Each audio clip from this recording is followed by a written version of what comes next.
So I recently uploaded a video about my opinion on the Brittney Griner Victor Bout trade, Merchant of Death. I did say that I think it was a terrible trade, but I also had about 3 or 4 minutes of misinformation about what she was actually caught with. She was actually caught with, according to other sources, THC oil, which is definitely stronger than CBD oil. Both, however, are derived from the cannabis plant. And I will double down in saying that had it just been CBD oil, I honestly believe she'd still be in the same place that she is right now, because anything derived from cannabis is considered illegal in the country of Russia as well as other parts of the world. So with that being said, I'm being joined by friend Brian Sales, Warriors Collection brand, strong military advocate, and kind of tell us a little bit about you really quick, and we'll get to the second half of this piece. You know, as you already said, all those great things and more. Yeah, let's jump into it. So we both universally agree that we don't think it's a good trade. Yeah. What do you think about Brittney Griner as a person? It's important that I ask this question because I think that it's very polarizing. She's a very polarizing individual. Yeah, I just don't have an issue with it. I feel like if you go to another country, it's good to know, what their rules and their guidelines are. But like you said so well in your in the episode, sometimes you forget things. Sometimes you forget things, and it happens. The only issue I have is the trade. Like, Yeah. the trade. And well, let me back up. Let's highlight the fact that she hates this country and everything that this country is. I would say I don't like that, and for her to want to come back to a country you hate so much, you feel like it's so wrong in so many things. Do your 9 years and become a resident of Russia. you Yeah. know. So I understand that rhetoric. I understand that it's like, okay, and I'd mentioned it. I don't think I said it on the piece, but I mentioned it in a comment where it's kind of the Colin Kaepernick scenario, right? Where people are like, well, if you don't want to kneel or you don't want to stand for the national anthem, you think that this country, and she's not wrong in a sense where there's definitely some, hardcore inequalities. Mhm. Was that the right place to do it? My challenge to people who feel that way is not necessarily the people who are angry about it, but for people who want to take that stance. Okay, what are you doing in the community to make a difference? Mhm. Because just by kneeling or kneeling, that doesn't necessarily mean you're making a difference. You're just bringing attention to yourself, and then you take that attention. That's where Colin Kaepernick failed, in my opinion, Yeah. is he didn't actually do anything actionable, and so his cause started to fall apart. In this case, I don't want to get steered too far away, but I think people have a hard time separating their personal feelings towards somebody on the actual issue at hand. And that's kind of what I was saying, is that you have to suspend your dislike of her. And at the end of the day, she's still a US citizen, whether we like it or not, that is detained in a hostile country, and we need Mhm. to get her home. Now, I understand the outrage with the whole Paul Whelan thing, Mhm. but what I found is we've been trying to get him, and they were like, no. I think once they had her, they knew they had a bargaining chip. They knew they had something to work with. What's your thoughts on that? Well, yeah, they knew exactly. They knew they weren't going to give up the military one, especially the one that has all the information on what Russia is doing. If he's been, doing his job, then he probably has a lot of intel. And then to play devil's advocate, I would say, how hard, how hard was America trying to get him back?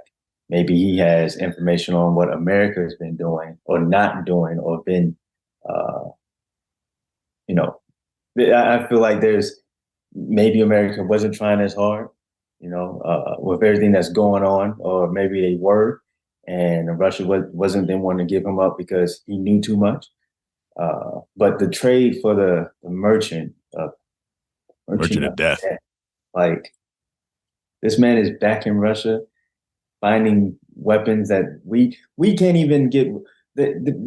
This country is trying to ban weapons, and we're gonna give a man back that's he prides himself on finding weapons and selling weapons, and they have named him Merchant of Death. Like, how prestigious is this guy that he's been coined as the merchant of death? Like, what has he been getting? Yeah, we had a gentleman comment on my last YouTube video, hot take video, and he did say, "Hey, it was THC. You're wrong." But then he sent me a link to Russian news, and as soon as I'm watching Russian news, we all know how Russia spends everything. They spend everything from their people. Granted, we could be guilty of that ourselves, but call me naive, but I don't think the White House is controlling every single news outlet we have. We still have Right. people that have independent reporting. We have people that, if you're a Republican, you don't care if there's Democrats in the White House, you can do everything you can, right, to knock them out. And if there's Republicans in the White House, if you're Democratic news, you want to do everything you can to knock them out. We know that Russia controls all that stuff. So Mm-hmm. the Russian machine is going to say, "Hey, victory for Russia," blah, blah, blah, blah. So as soon as I got that link, I was like, okay, dude, let me read what you actually wrote and let me investigate on what you actually wrote. I have no interest in watching this Russian translated YouTube video because that's just as bad as some of the other stuff that I've seen. Mm-hmm. Well, again, you have to separate your feeling. He must be really compassionate towards the whole Britney situation, and he must has a real strong connection to THC or whatever. But I mean, you have to just look at it for what it is. We traded Right. someone away to get a WNBA star player that hates this country. Again, she's a citizen. She hates this country. We gave them a total asset. We didn't gain an asset. Like, did we gain someone who's doing something big? And you said she played in Phoenix.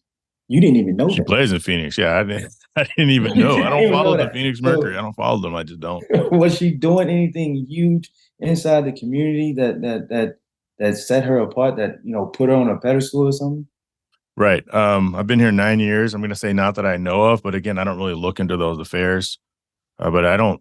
A lot of the sports teams around here have programs, Yeah, but they seem to be very like I know we have athletes that are in the community, yeah, but you don't really hear about them. You hear about mm, NFL play 60 or whatever, but yeah. I don't know. I don't. And I don't that stuff know is the like last Phoenix organization, Mercury or Phoenix Suns community outreach. I don't right? see anyone walking with the police or walking with the people. Like I don't see any of that, and some of that's controlled obviously by the organization, but still, I don't see it. So yeah, I had no Yeah, idea she was still playing. exactly. So she wasn't like a person of the people. There wasn't people out in Phoenix. Was there people out in Phoenix saying, "Bring Brittany home"? I don't Like, think so.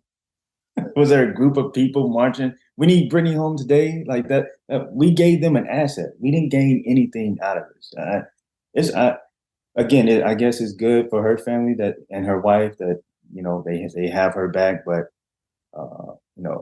for people to be mad, and again, I don't care. I just thought the trade was horrible. Right. It It was was the bad. biggest trade in WNBA history. The the the only trade that has ever made headlines. Yeah, that's it's the only trade. I mean, not. I mean, it's fun. It's fun to make fun of this, but at the end of the day, it's. I think we can't be mad at Brittany. Yeah. We can be mad at the rest of the American people. We can be mad at the administration. We can be mad that Paul Whelan. What's the difference? The difference is your average American has no idea who he is. Hmm. He's not a public star, and Hmm. in this day and age, this era, you get the court of public opinion on your side, and I think that's ultimately what really happened here. I mean, as soon as Vin Diesel says, "I need Brittney Griner home by Christmas," not saying that Vin Diesel is the reason why this happened, but that's just the example of a Hmm. international star, and other national people saying, "Bring Brittney home, bring Brittney home, bring Brittney home." Hmm.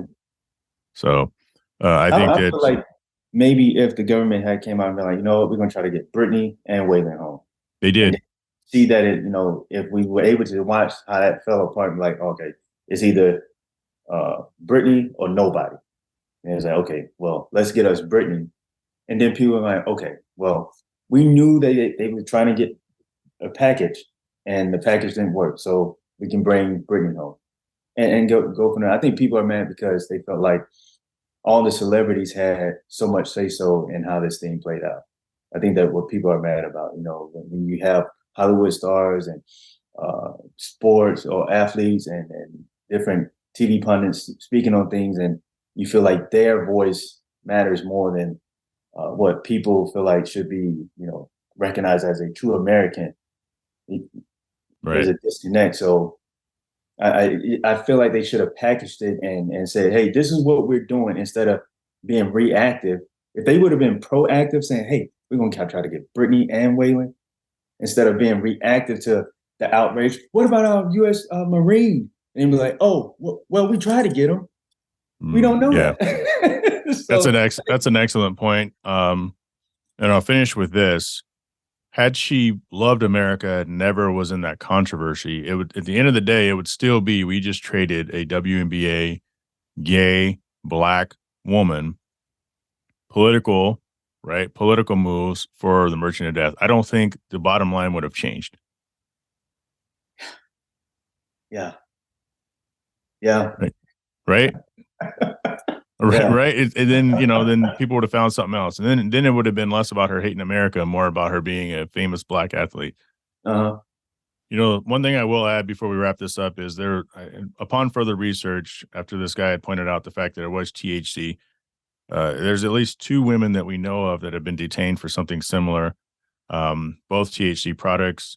One was a film student out of New York who spent 30 days in detainment and got out after paying like a $200-something fine. The other one was an Israeli American at the age of 26 who was actually sentenced to just over 7 years in prison herself, but was pardoned by Vladimir Putin in 2020 after meeting with the Israeli prime minister. So they didn't trade, they pardoned.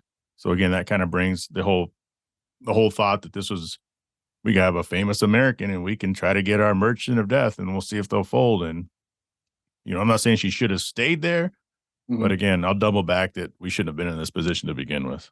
So she served 4 years before they pardoned. I don't remember when she was. It was a 7-year sentence, and she was pardoned in 2020. I didn't look to see what year it was that she was actually sentenced. So, I mean, Russia knew what they had. Russia knew what they had. Russia knew what they had. They knew what they wanted. And it happened. Yep. All right. They know what's going on over here, and they got the perfect gift wrapped basket because everything is so politicalized. She's gay, black, female, NBA star, or WNBA star, and that's perfect. They know that Hollywood and all the celebrities gonna be wanting her home, and there's so many issues surrounding that. Yeah, they knew. They knew. Yeah, yep. I agree. So, Brian, go ahead and plug everything you have. Visit www.warriorscollectionbrand. We have coffee. We encourage people to get outdoors, so we have a lot of outdoor equipment. Our coffee we donate to an organization called Code of Vets, who help veterans in real time, whether it's utilities, rent, groceries. Right now we're struggling with a lot of veterans that are losing their homes. So if you can't purchase, at least share the website. Warriors Vision podcast, check that out. Apple, Spotify, Google, all that amazing stuff. And boom, there it is. Thanks, Brian. You guys can catch me on Hard Parking with Jay Finney, the non-automotive podcast where society and culture comes first, like this topic. And if there's time, we talk about cars. Thanks, Brian. Thank you. Now it's stripping time. Ain't nobody got time for that.